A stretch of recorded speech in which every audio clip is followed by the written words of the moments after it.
అవి మీ ఊహాజనితమైనటువంటి అంశాలు గాని, ఊహాజనితం కాదు, ఇవన్నీ పవన్ వాస్తవాలు. పవన్ కళ్యాణ్ గారికి కానీ ఇవన్నీ ఊహాజనిత అంశాలు కాదు. వారి పవన్ కళ్యాణ్ చిందులేయటం వాస్తవం. పవన్ పవన్ కళ్యాణ్ బీజేపీతో పొత్తు పెట్టుకున్నా అన్నది 3 రాజ్యాల ప్రకటన రద్దు చేయడం కోసం అన్నది వాస్తవం. పవన్ కళ్యాణ్ రోడ్డు మీద పడుకున్నది వాస్తవం. పవన్ కళ్యాణ్కి పార్టీకి లేఖ రాసిస్తే దాని మీద మౌనంగా ఉన్నది కూడా వాస్తవం. ఇవేవి ఊహాజనితం కాదు. పవన్ కళ్యాణ్ గారికి కానీ, వారి కుటుంబ సభ్యులకు కానీ, వారి మిత్రులకు కానీ, లేకపోతే వారి బినామీ అని చెప్పుకొచ్చేటట్టు కొందరు వ్యక్తులకు కానీ వాళ్ళ పేరు మీద ఏమైనా అమరావతిలో భూములు ఉన్నాయా? బినామీ అంటే ఏంది? బినామీ అంటే ఏంది? బినామీ అంటే ఏంటి? వాళ్ళకి సంబంధించిన వ్యక్తుల పేర్ల మీద భూమి, వాళ్ళ ఆస్తి ఇంకోళ్ళ పేరు మీద ఉంటుంది. ఎవరో ఆస్తి ఎవరో పేరు మీద ఉంటుంది. ఎట్లా చెప్తారు మీరు? అది బినామీ ఎట్లా ఎట్లా ఎట్లా ప్రూవ్ చేస్తారు? అది ప్రూవ్ చేయడం కష్టం. అది ప్రభుత్వం అనుకుంటే వీలు పడదంటారా? ఎట్లా వీలు పడుతుంది? తోట నరసింహ పేరు మీద పవన్ కళ్యాణ్ భూమి కొన్నాడబ్బా. తోట నరసింహ నాదే అని చెప్తాడు. పవన్ కళ్యాణ్ అని చెప్పడు. సాధారణ వ్యక్తులకు వీలు పడదు, మీలాంటి విజ్ఞులకు కూడా, విశ్లేషకులకు కూడా, ప్రభుత్వ మెకానిజం కూడా వీలు పడదంటారా? కష్టం అది, చాలా కష్టం. ఇప్పుడు అమరావతి భూములు కొన్న వాళ్ళలో చాలా మంది వైట్ కార్డ్ హోల్డర్స్. అమరావతి భూములు కొన్న వాళ్ళలో వాళ్ళ ఆధార్ కార్డులు ఇవ్వమంటే ఎందుకు పారిపోయినారు వాళ్ళు?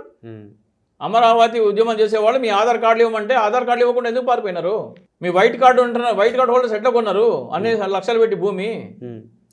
మరి కాదు సార్ రాజశేఖర్ గారు, ఇప్పుడు మీరు ఇది ఇంత పెద్ద స్కామ్ అని చెప్పేసి అంటా ఉన్నారు కదా, 5 లక్షల కోట్లు, 5 లక్షల కోట్లు, 10 లక్షల కోట్లు, ఇదే స్కామ్. ఇది ప్రభుత్వానికి వస్తుంది కదా.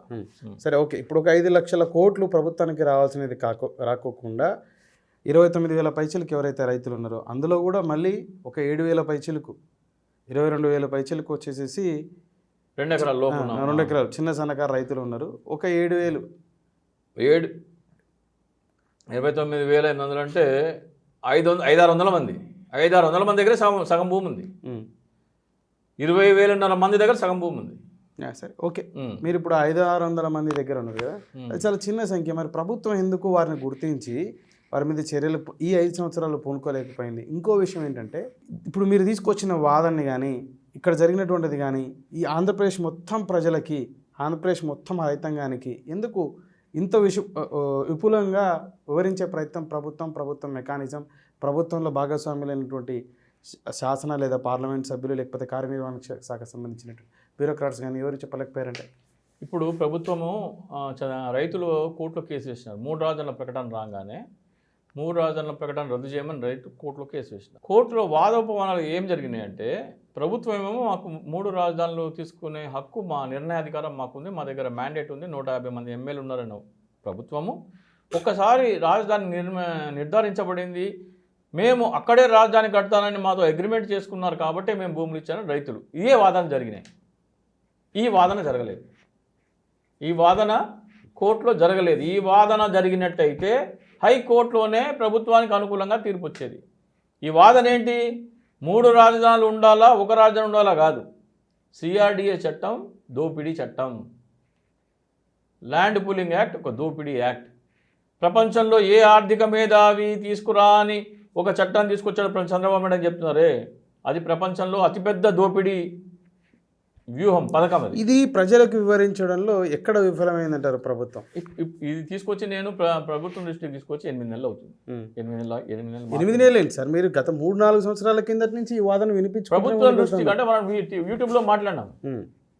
ప్రభుత్వానికి నివేదిక, ఆంధ్రప్రదేశ్కి సంబంధించిన ఇంటెలిజెన్స్ వ్యవస్థ ఏమైతుంది? ఇప్పుడు మీలాగా విశ్లేషించే వ్యక్తుల చీఫ్ సెక్రటరీ గారికి లిఖితపూర్వకంగా ఇవ్వడం నాకు తెలిసి 6-7 నెలలు అయింది. 6-7 నెలలు అయితే ఇవి సుప్రీంకోర్టులో వాదనలో పొందుపరుస్తామని చెప్పడం జరిగింది. సుప్రీంకోర్టులో కేసు ఉంది కాబట్టి, ఆ కేసు హైకోర్టులో ప్రభుత్వం ఓడిపోయింది కాబట్టి, సుప్రీంకోర్టుకి పోయింది కాబట్టి, సుప్రీంకోర్టులో చెప్పబోయే వాదనల్లో ఇది చెప్తాము అని చెప్పడం జరిగింది. ఇప్పుడు ప్రభుత్వము 3 రాజధానులన్నా 1 రాజధాని ప్రభుత్వం మాట చెల్లదు, విపక్షాల మాట చెల్లదు. సుప్రీంకోర్టు ఏం చెప్తే అదే శిరోధార్యం.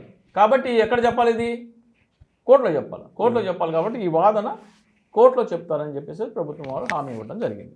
ఈ వాదన చెప్తేనే, చింతా రాజశేఖర్ చెప్పిన వాదన చెబితేనే సుప్రీంకోర్టులో అయినా సరే ప్రభుత్వం గెలుస్తుంది, లేకపోతే ఓడిపోతుంది. నెక్స్ట్ హియరింగ్ ఎప్పుడు ఉందండి? ఫిబ్రవరిలో ఉంది. ఫిబ్రవరిలో నాకు తెలిసి జూలైకి ఇప్పుడు పోస్ట్పోన్ అవుతుంది. ఎందుకంటే ఈ నెలాఖరికి ఉంది, ఎన్నికలు ఉన్నాయి కాబట్టి పోస్ట్పోన్ అవుతుంది. ఎప్పుడు పోస్ట్పోన్ అయినా సరే ఈ ప్రభుత్వం ఉన్నా ఏ ప్రభుత్వం ఉన్నా ఈ వాదన చెప్పితేనే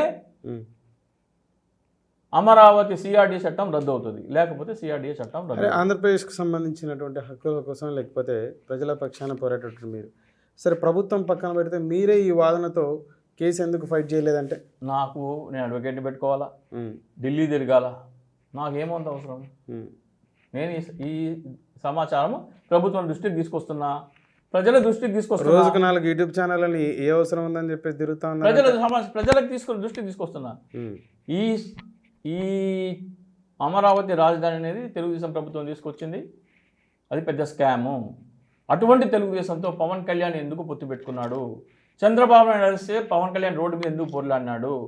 3 రాజుల ప్రకటన రాగానే పవన్ కళ్యాణ్ అమరావతి వెళ్ళి ఎందుకు చిందులేసినాడు? బీజేపీతో పొత్తు పెట్టుకునేది 3 రాజుల ప్రకటన కోసం, రద్దు చేయడం కోసం అని ఎందుకు అన్నాడు? ఈ అంశం మొత్తం ఆయన పార్టీకి సమాచారం అందిస్తే దీని మీద పవన్ కళ్యాణ్ ఎందుకు మాట్లాడట్లేదు? ఇవన్నీ ప్రజల దృష్టికి తీసుకొస్తున్నా. ప్రభుత్వం దృష్టికి తీసుకెళ్ళా అన్నారు. ఒక చీఫ్ సెక్రటరీ గారికి లిఖితపూర్వకంగా ఇచ్చారా? ఇంకా ప్రభుత్వానికి సంబంధించినటువంటి ఎవరికైనా చీఫ్ సెక్రటరీ గారికి ఈమెయిల్ పెట్టడం జరిగింది. ప్రభుత్వ ముఖ్య సలహాదారు గారికి సమాచారం ఇవ్వడం, ఎవరికి సజ్జల రామకృష్ణారెడ్డి గారికి. ఇంకా ఎవరైనా అప్రోచ్ అయ్యారా? ఇంకా లేదు. అప్రోచ్ అయినప్పుడు మరి వారి దగ్గర నుంచి మీకు స్పందన ఎలా ఉంది? సజ్జల గారి దగ్గర నుంచి సుప్రీంకోర్టులో ఉంది కదా, డెఫినెట్గా ఇవన్నీ పొందుపరుస్తామని చెప్పడం జరిగింది. సార్ ఇప్పుడు మీరు అంటా ఉన్నారు ఒక 500 మంది. ఒక నిమిషం, ఇక్కడ ఇంకొక చిన్న విషయం. చాలామంది ఏమంటున్నారంటే ఒకసారి ఒప్పందం అయిపోయిన తర్వాత అది రద్దు చేయడానికి వీల్లేదు అంటున్నారు. ఇది పచ్చి బూతు. ఇది ఒక దోపిడీ. ఒక దొంగ ఒక బ్యాంకు కన్నం వేస్తుంటే కన్నం వేస్తుండగానే పట్టుకోవాలి, కన్నం వేసి దోచుకున్నాక పట్టుకోకూడదు అన్నట్టు ఉంది. ఇది 2G స్పెక్ట్రమ్ కేసు ఒకటి ఉంది. దాంట్లో ఏం చేస్తారంటే టెలికాం ఆపరేటర్లు అందరూ టెలికాం టెండర్లన్నీ తక్కువకు పాడేసుకొని సిండికేట్ అయిపోయి కూడబలుకొని తక్కువకు పాడుకొని ప్రభుత్వ ఖజానాకి ఆదాయం రాకుండా వాళ్ళది కూడబలుకొని నువ్వు ఇంత అని పనిచేసుకున్నారు. దానిని సుబ్రహ్మణ్య స్వామి సుప్రీంకోర్టుకి దృష్టికి తీసుకొస్తే ఒప్పందం అయిపోయిన దాన్ని ఒప్పందాలన్నీ రద్దు చేసి మళ్ళీ టెండర్కి పిలిస్తే దానికి 5 రెట్లు 6 రెట్లు ఎక్కువ ప్రభుత్వ ఖజానాకి ఆదాయం వచ్చింది. ఇది కూడా ప్రభుత్వ ఖజానాకి రావాల్సిన ఆదాయము. ఈ 5 లక్షల కోట్లు ప్రభుత్వ ఖజానాకి రావాల్సిన ఆదాయము. దీనిని 29,881 మంది రైతుల ముసుగులో చేరిన దోపిడీదారులకి, పందికొక్కులకి పంచిపెట్టామనేది అమానుషం. కాబట్టి సుప్రీంకోర్టు దగ్గర ఇది కూడా ఖచ్చితంగా గెలుస్తుంది.